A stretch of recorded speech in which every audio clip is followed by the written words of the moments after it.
Hi, this is Dr. Samhita, infertility specialist at Sri Fertility Center, Kondapur branch. So, ఇవాళ మనం discuss చేయబోతున్న topic precautions after embryo transfer. So embryo transfer అయిన తర్వాత ఏం precautions తీసుకోవాలి, మనం వెయిట్ చేస్తాం. సో ఆ బ్లడ్ టెస్ట్ మనకి ఎంబ్రియో ట్రాన్స్ఫర్ తర్వాత పాజిటివ్ వచ్చిందా, ప్రెగ్నెన్సీ వచ్చిందా లేదా అనేది మనం 2 weeks వెయిట్ చేస్తాం. సో వెయిట్ చేసిన తర్వాత మనం బ్లడ్ టెస్ట్ చేసి చూసుకుంటాం. సో ఈ 2 weeks అనేది చాలా స్ట్రెస్ఫుల్ కండిషన్, ఎందుకంటే చాలా రిజల్ట్ ఏం వస్తుందో అనే స్ట్రెస్ అనేది చాలా ఉంటుంది.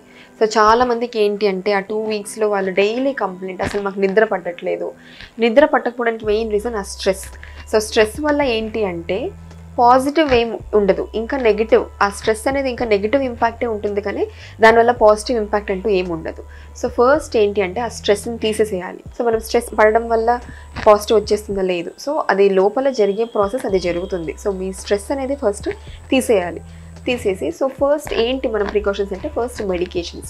సో ఎంబ్రియో ట్రాన్స్ఫర్ తర్వాత చాలా మెడికేషన్స్ ప్రిస్క్రైబ్ చేస్తారు డాక్టర్స్. సో ఎస్, అవి ఖచ్చితంగా టైంకి చెప్పినట్టు హార్మోనల్ మెడికేషన్స్ కానీ ఇంజెక్షన్స్ కానీ తీసుకోవాలి. ఎందుకంటే post embryo transfer implantation, embryo వెళ్ళి యూట్రైన్ లైనింగ్లో ఇంప్లాంట్ అవ్వడానికి సో ఆ హార్మోనల్ ఇంజెక్షన్స్ కానీ ట్యాబ్లెట్స్ కానీ హెల్ప్ చేస్తాయన్నమాట. సో అవి తీసుకోవడం వల్ల ఇంప్లాంటేషన్ రేట్స్ అనేది హైగా ఉంటుంది.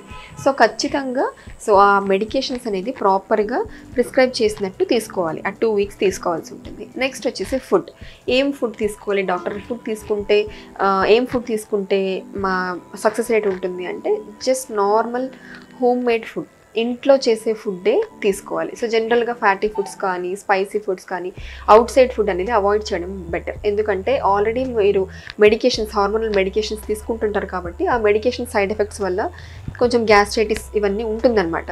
సో మీరు మళ్ళీ బయట ఫుడ్ తీసుకొని సో అది ఇది మిక్స్ అయిపోయి సో అండ్ ఈవెన్ ఈ హార్మోనల్ ఇంజెక్షన్స్ వల్ల కాన్స్టిపేషన్ అనేది చాలా ఎక్కువ ఉంటుంది. సో బెటర్ వచ్చేసి ఫ్రెష్ లీఫీ వెజిటబుల్స్ ఎక్కువ తీసుకోండి. సో దీనివల్ల ఏంటి అంటే కాన్స్టిపేషన్ అనేది ఉండదు. సో డైట్ వచ్చేసి ఇంట్లో చేసిన ఫుడ్ తీసుకోవడం, ఇంట్లో చేసిన ఫుడ్డే ప్రిఫరబుల్ అనమాట.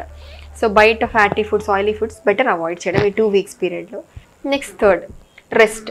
కంప్లీట్ బెడ్ రెస్ట్ తీసుకోవాలా డాక్టర్, అసలు మేము లేయట్లేదు అంటారు. లేదు, అసలు అవసరం లేదు. కంప్లీట్ బెడ్ రెస్ట్ అనేది అస్సలు అవసరం లేదు. దానివల్ల ఇంకా సైడ్ ఎఫెక్ట్స్, బికాస్ మీరు కంప్లీట్ బెడ్ రెస్ట్లో ఉండడం వల్ల ఏంటంటే ఆ బ్లడ్ అంతా అనేది క్లాట్ అయిపోవడానికి ఛాన్సెస్ ఎక్కువ ఉంటుంది. ఆల్రెడీ హార్మోనల్ మెడికేషన్స్లో ఉంటారు, దాంతోపాటు ఈ మీరు బెడ్ రెస్ట్ తీసుకోవడం వల్ల ఇంకా బ్లడ్ క్లాటింగ్ అనేది ఇంక్రీజ్ అవుతుంది. సో ఈ కంప్లీట్ బెడ్ రెస్ట్ అనేది అవసరం లేదు.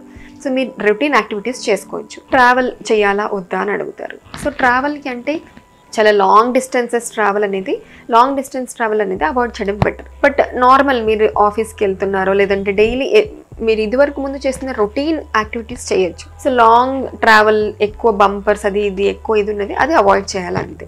సో అంతే. సో ఈ 2 weeks పీరియడ్లో ఫస్ట్ మీరు స్ట్రెస్ అనేది బయట తీసేసి సో జస్ట్ పాజిటివ్గా ఉండడం అనేది, పాజిటివ్గా ఆలోచిస్తే, ఎంత పాజిటివ్గా మీరు ఆలోచిస్తే అంత ఇంప్లాంటేషన్ రేట్స్ అనేది ఇంక్రీజ్ అవ్వడానికి ఛాన్స్ ఉంది. So good food and sleep, బాగా ప్రాపర్గా అట్లీస్ట్ మినిమం 8 hours స్లీప్ అనేది చాలా ఇంపార్టెంట్.